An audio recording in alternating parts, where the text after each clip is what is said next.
हाँ, तो प्यारे बच्चों, good morning all of you. आज पिछले वीडियो में अलंकार के अंतर्गत शब्दा अलंकार के सभी भेदों का विस्तृत अध्ययन किया था। आज हम अर्था अलंकार पर प्रकाश डालना चाहते हैं कि काव्य में जहाँ शब्दों के अर्थों में विशेष चमत्कार पाया जाता है वहाँ अर्था अलंकार होता है। अर्था अलंकार के साहित्य के अंतर्गत कई भेद माने गए हैं, लेकिन हमारे सीबीएसई पाठ्यक्रम में क्लास 9th के लिए केवल 5 भेदों का वर्णन किया गया है, जिसमें पहला है हमारा उपमा अलंकार। काव्य में जहां हम किसी वस्तु या व्यक्ति की तुलना किसी प्रसिद्ध वस्तु या व्यक्ति से किसी गुण या धर्म के कारण करते हैं तो वहां उपमा अलंकार होता है। उपमा अलंकार के 4 अंग होते हैं। नंबर 1, उपमेय। जिस वस्तु या व्यक्ति की तुलना की जा रही हो उसे उपमेय कहा जाता है। और दूसरा अंग है उपमान। उपमेय की तुलना जिस प्रसिद्ध वस्तु या व्यक्ति से की जाती है वह उपमान कहलाता है। तीसरा है वाचक। उपमेय की उपमान से समानता प्रकट करने वाले शब्द वाचक शब्द कहलाते हैं। जो सब दोनों में तुलना प्रकट करते हैं ये वाचक शब्द। इसकी पहचान के लिए उपमा अलंकार के कुछ वाचक शब्द हैं, जैसे सम, सा, सरिस, समान, ज्यों, अध, ये वाचक शब्द हैं। ये उपमा अलंकार की पहचान है। ये शब्द अवश्य उपमा अलंकार के अंतर्गत पाए जाएंगे। और चौथा है हमारा साधारण धर्म।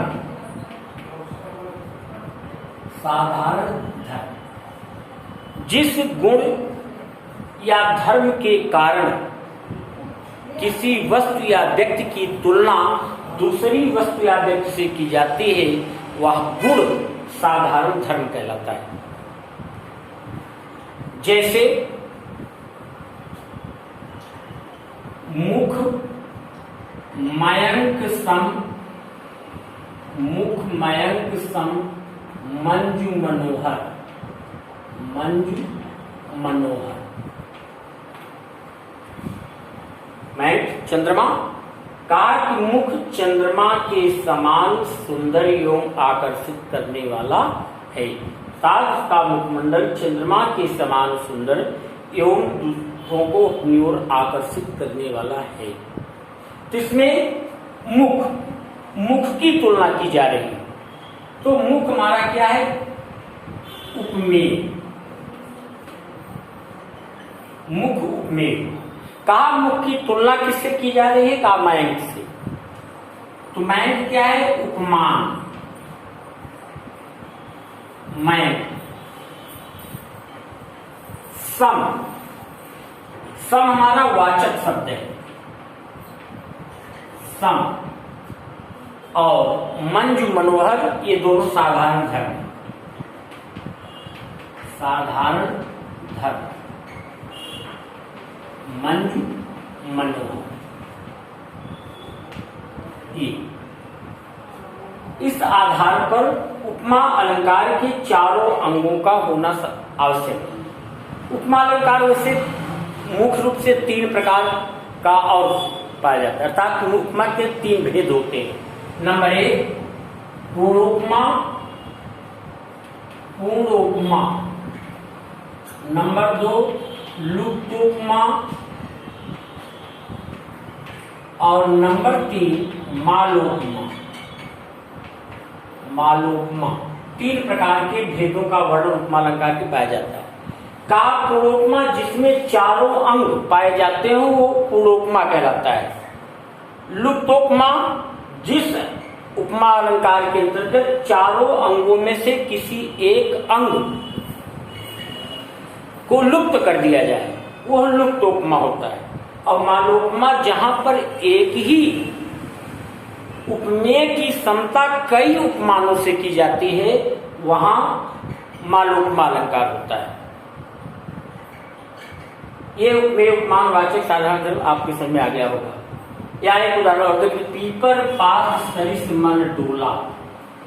पीपर पात सरिस मन डोला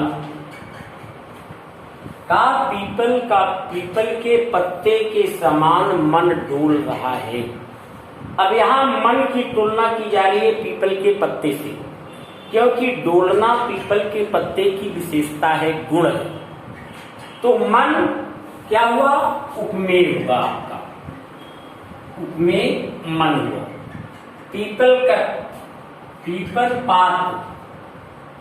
पीपर पात क्या है? उपमान है। सरिस वाचक शब्द है आपका, सरिस। और डोलना क्या है? साधारण धर्म है, गुण है।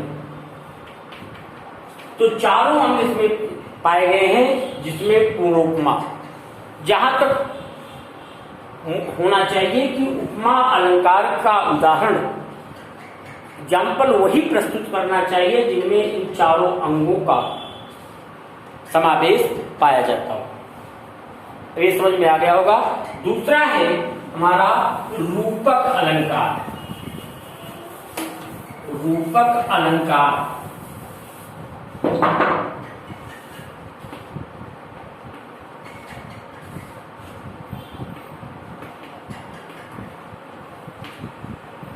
काव्य में जहां उपमेय में उपमान का अभेद आरोप किया जाता, वहां रूपक अलंकार होता है।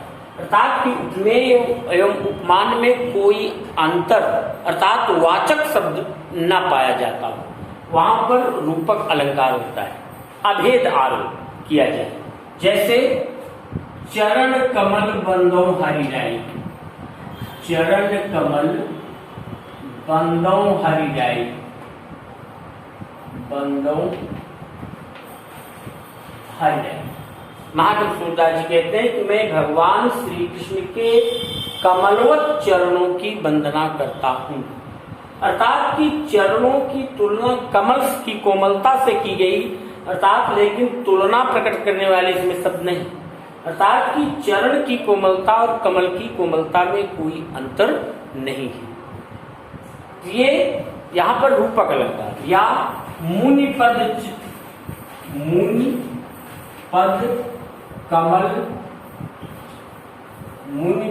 कमल बंदी दो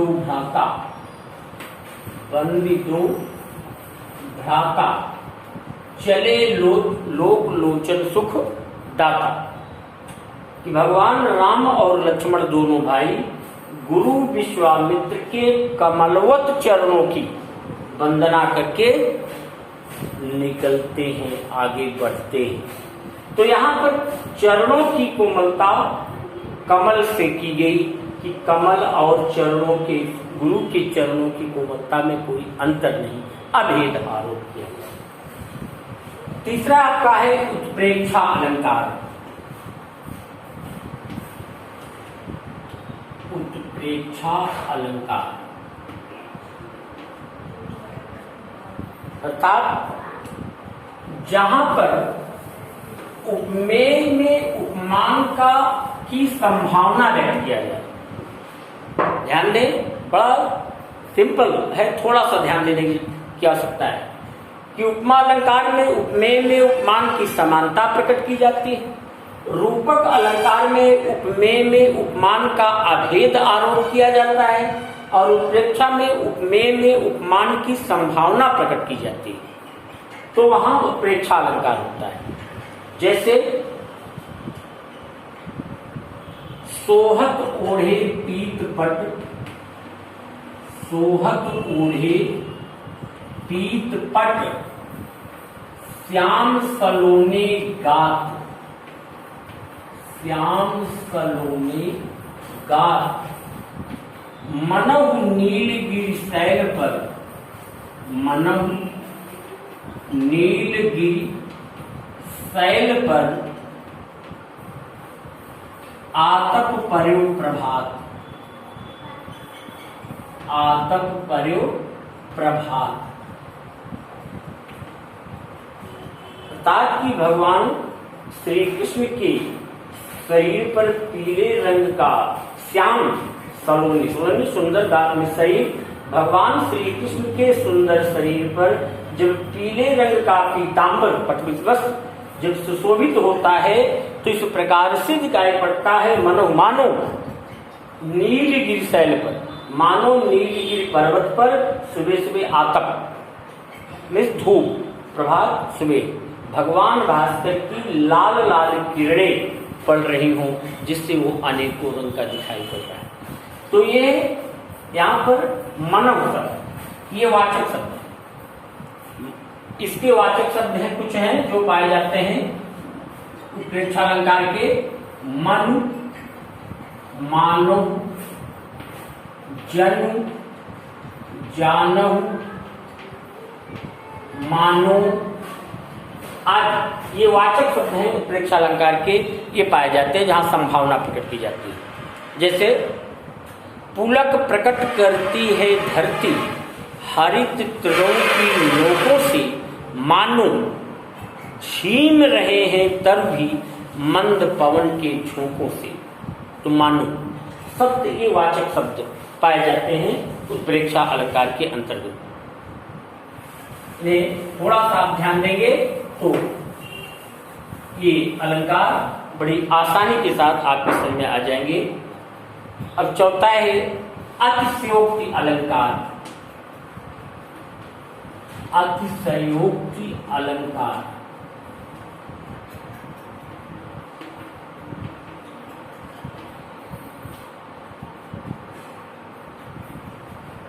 अर्थात कि काव्य में जहां किसी वस्तु या व्यक्ति के गुणों को बहुत बढ़ा चढ़ा करके प्रस्तुत किया जाए तो वहां पर अतिशयोक्ति अलंकार होता है।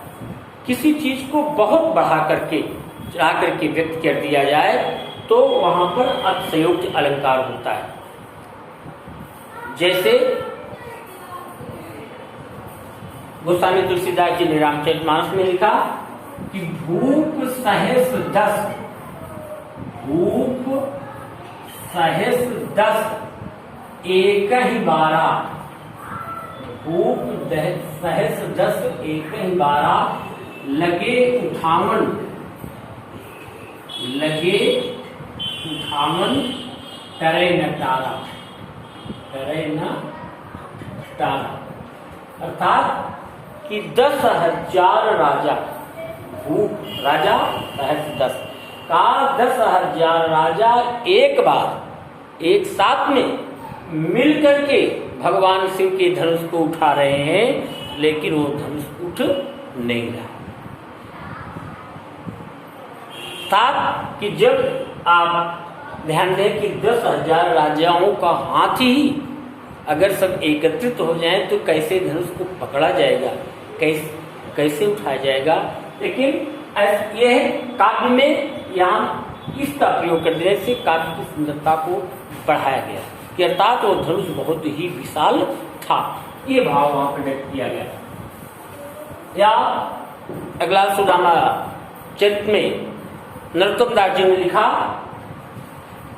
कि पानी परात को हाथ छुओ नहीं, पानी परात को हाथ छुओ नहीं,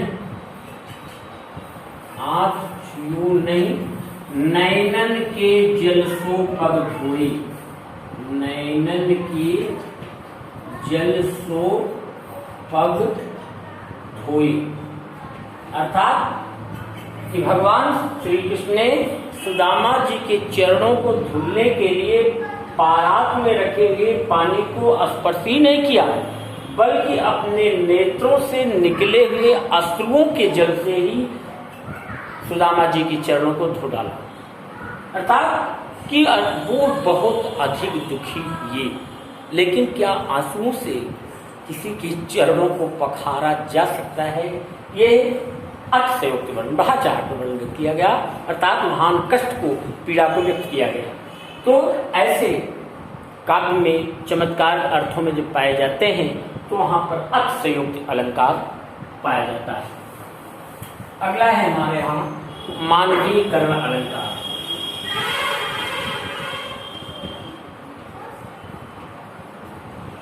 मानवीय कर्ण अलंकार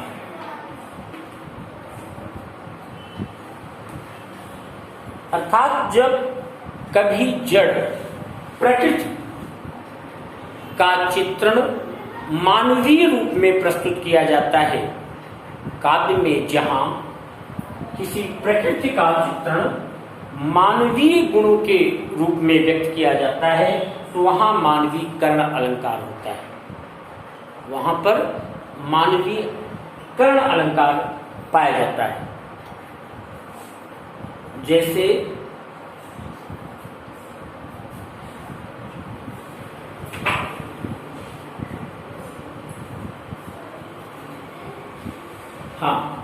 मानवीय कर्ण अलंकार, जैसे मेघ आए बड़े बन-ठन की, मेघ आए बड़े बन-ठन की, बन-ठन की। अब बादलों का आना, ये प्रकृति चित्रण किया गया, लेकिन कह रहा है बड़े बन-ठन के, बनना, ठनना था, संवरना, सजना, ये किसका गुण है? मानवीय गुण। ये इस प्रकृति का अर्थात बादलों का चित्रण यहाँ पर मानव के रूप में, सजने संवरने के रूप में व्यक्त किया गया। या ये मधु मुकुल नवल रस गागरी, मधु मुकुल नवल रस गागरी, लो ये लतिका भी भर लाई, मधु मुकुल नवल रस गागरी। अर्थात कि उस गागरी को एक नवेली के रूप में, एक नायिका के रूप में चित्रण किया गया। तो ऐसे रूप में जहां पर इस प्रकार का वर्णन आता है वहां पर मेघ मानवीय अलंकार, मानवीय कर्ण अलंकार पाया जाता है। ये 5 प्रकार के अलंकारों का 9th के क्लास में हमारे पाठ्यक्रम में रखा गया। इसके अतिरिक्त भी कुछ अलंकार हमारे यहाँ पाए जाते हैं प्रमुख रूप से, जिसे मैं आपको जानकारी के लिए अवश्य बताना चाहता हूं। जैसे अगला है आपका विरोधाभास अलंकार। विरोधाभास अलंकार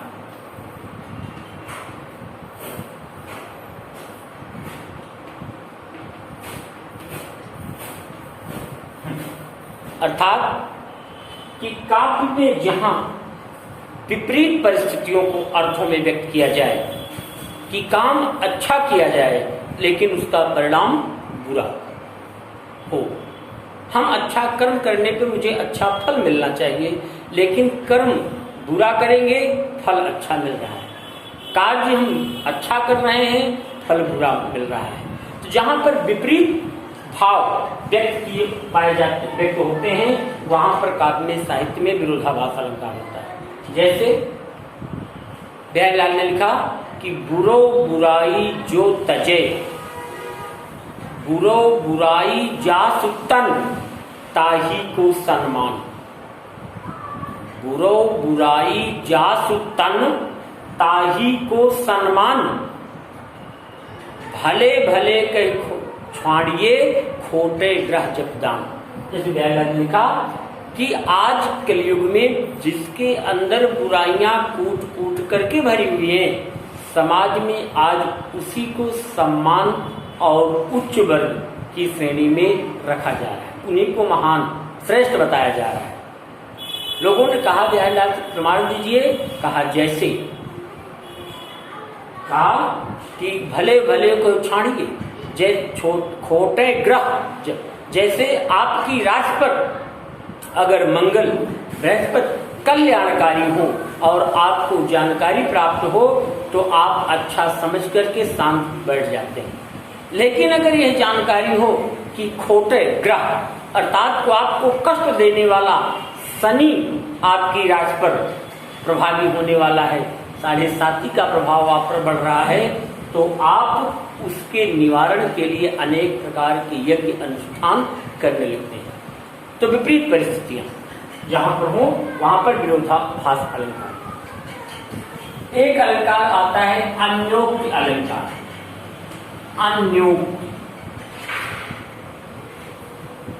अन्योक्ति अलंकार कि काव्य में जहां हम किसी कथन को स्पष्ट न कहकर किसी दूसरे माध्यम से व्यक्त करते हैं, वहां पर अन्योक्ति अलंकार होता है।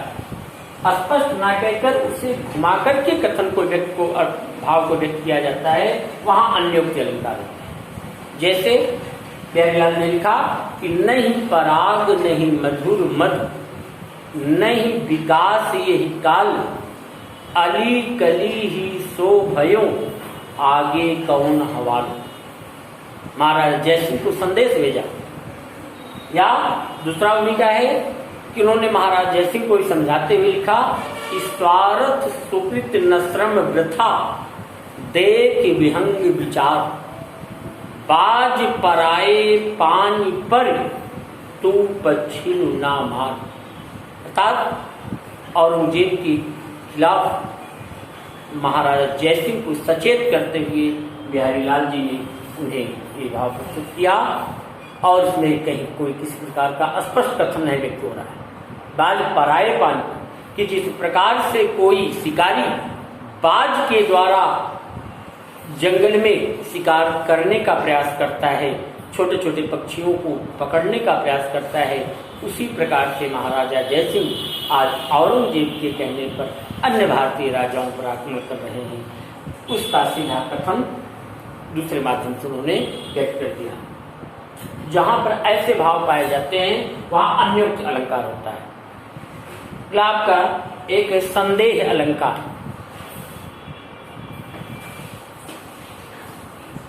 संदेह अलंकार। और अगला है भ्रांतिमान अलंकार। ये इतने आपको प्रमुख मुख्य रूप से अलंकार है। संदेह अलंकार, जहां पर साहित्य में ऐसा भाव व्यक्त किया पाया जाता है कि हम किसी एक वस्तु को दूसरी वस्तु न मान बैठे, अर्थात संदेह करते रहें कि यह एक वस्तु है या दूसरी वस्तु। जैसे रात्र में